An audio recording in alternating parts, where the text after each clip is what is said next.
Kuja kwenye ufunguzi wa mafunzo ya wafanyakazi wetu wa taasisi mbalimbali ikiwemo Zafiri yenyewe, KMKM, lakini pamoja na idara mbalimbali ambazo zinahusika katika ulinzi wa bahari. Lengo la mafunzo haya kuwezesha wale expert kuweza kushirikiana na wenzetu kutoka China ili waweze kupata mafunzo na maelezo namna gani tunaweza kuitunza bahari yetu. Lakini pia kuweza kukuza ushirikiano baina yetu na serikali ya China. Kwa tunaamini katika mafunzo hayo wataweza kujifunza zaidi namna gani tunaweza tukaitunza, tunaweza tukaihifadhi bahari yetu, lakini pia kupata taarifa ambazo zitawasaidia wao kujua ni kwa namna gani tunaweza kufanya ili kuweza kuendeleza bahari yetu ili kupatikana samaki kwa wingi na wananchi wetu waweze kupata tija, ndio lengo kubwa.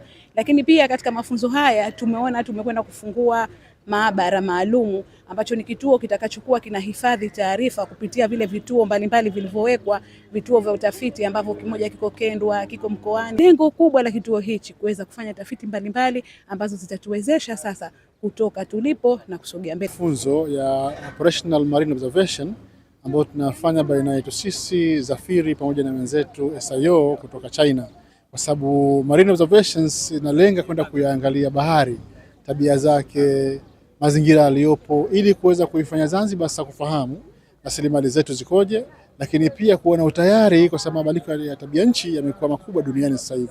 Kwa tunaweza kujua mawimbi yanafanya kazi vipi, mikondo ikoje, lakini na zile tabia nyingine za bahari katika maeneo yetu ya Zanzibar. Kwa lazima tujue bahari ikoje na kufanya tafiti ambazo tutaweza kutuambia kwamba bahari yetu itakuwaje. Sasa kuweza kujua hayo lazima upate data ambazo ndio tunafanyia kazi hiyo sasa hivi. Wito wangu kwa hawa trainee au wanaofundishwa kozi hii ya leo, kwanza hii kozi ni muhimu sana kwa Zanzibar kwa sababu ni muda mrefu utaalamu na wataalamu wa fani hii tumekuwa hatuna Zanzibar. Kwa hiyo imekuwa ni nafasi kwetu sasa kutayarisha ile pool ya wataalamu ambao tunawahitaji katika oceanography. Kwa wito wangu kwao ni kwamba kwanza wajifunze vizuri, waweze kuitumia mifumo hii, hizi taarifa zinahitajika, lakini pia waendelee kutumia taaluma hiyo katika kazi zao za kila siku, kuitayarisha Zanzibar kwa sababu tumezungukwa na bahari, kwa kuweza kujua bahari yetu ina behave vipi katika maeneo yao vile vile. This training course a great success which all participants fruitful learning outcomes. Enjoy the training course.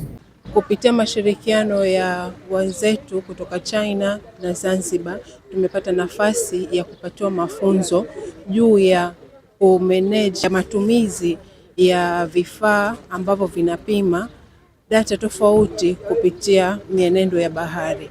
Lakini mafunzo haya sio tu kwamba yatakuwa yanatupatia data au taarifa tofauti katika mienendo ya bahari, pia inatujengea uwezo sisi jinsi ya kuvitumia vile vifaa. Tuna vifaa tofauti vimefungwa katika kanda za bahari zetu, Unguja na Pemba, ambapo yanapima parameters tofauti. Kwa hiyo hivi vyote vinaweza kutusaidia sisi katika matumizi yetu ya bahari, lakini pia zinaweza kutusaidia katika kuweka early warning systems, kwa sababu bahari muda wowote inaweza ikaja ikachafuka, lakini kutokuwa na taarifa muhimu kama hizi tutashindwa kuwapa wenzetu au watumiaji wenzetu wa bahari early warning system, na wao wakaweza kujikinga na zile athari ambazo zinaweza zikatokea kwa machafuko yale ya bahari.